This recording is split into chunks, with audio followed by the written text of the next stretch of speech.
Today, we're going to dig into the real blueprint for farming. We'll explore the science, the timing, and all those crucial decisions that turn just a simple seed into the food that ends up on our tables. So let's get into it. It seems like such a simple question, right? But the answer? Oh, it's incredibly complex. Growing our food isn't just about sticking a seed in the ground and hoping for the best. No, it's about mastering a really precise system. It's a mix of science, tradition, and just a deep, deep understanding of the environment. And this really gets to the heart of it all. Farming is like a dance with the seasons. It's this natural cycle that's been refined over generations and generations. The success or, frankly, the failure of an entire harvest really hinges on a farmer's ability to follow this rhythm perfectly. Now, in a lot of the world's agricultural heartlands, like the Punjab region, that whole rhythm is defined by two main growing seasons, Rabi and Kharif. And pretty much every single decision a farmer makes starts with knowing which of these two cycles they're currently in. So here's how it breaks down. Think of them as two totally different playbooks. First, you've got Rabi, that's the winter cycle. Crops like wheat get sown in the cooler months and they mature with the spring sun. Then you've got Kharif, which is the summer or monsoon season. This is for the thirsty crops, things like rice and cotton that just thrive in the heat and all that rain. Two completely different strategies, and it's all dictated by temperature and water. Okay, so once a farmer knows when to plant, the next critical question is where. And the answer, well, it lies right in the ground beneath their feet. Because you got to remember, soil isn't just dirt, it's the living foundation of the entire farm. First step, you've got your sandy soil. On the plus side, it's really light and easy to plow, which sounds great. But there's a huge trade-off. Water just drains right through it. And that makes it a massive challenge for any crop that needs consistent moisture. And then you have what is basically the farmer's dream, loamy soil. Just think of it as the perfect balance. It holds onto moisture and nutrients, but it doesn't get all waterlogged or dense. It's this best of all worlds kind of situation that makes it incredibly fertile and pretty much perfect for a huge range of crops. And finally, there's clay soil. Now this one's tricky. On one hand, it is absolutely packed with valuable nutrients. But the downside is its density. When it dries out, it can turn as hard as concrete, making it a serious challenge to plow.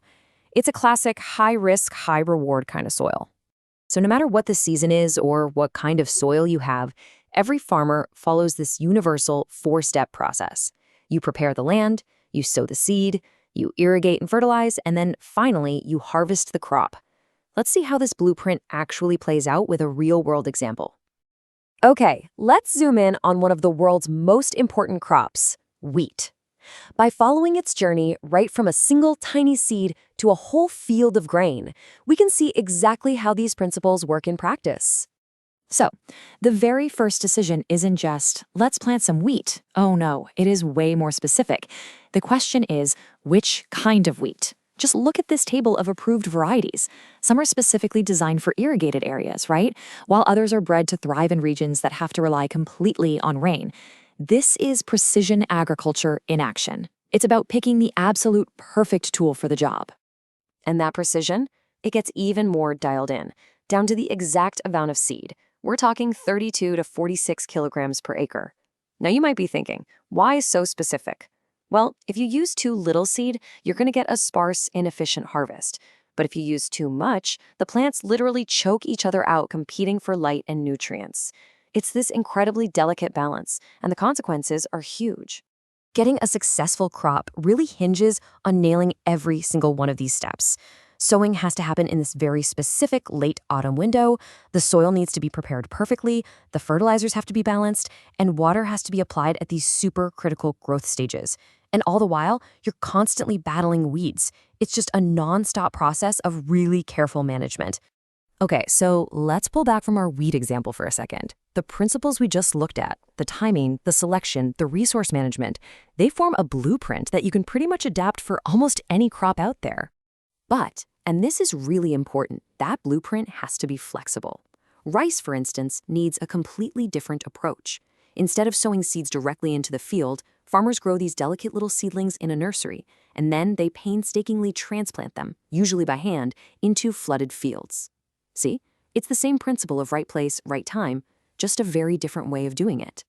So when you boil it all down, this is the farmer's blueprint distilled into 5 key things. It's about using the right time, the right place, the right seed, and the right resources, and then providing the right care. You get these 5 things correct, and you have basically mastered the science and really the art of cultivation. And that brings us to a final, pretty fascinating question.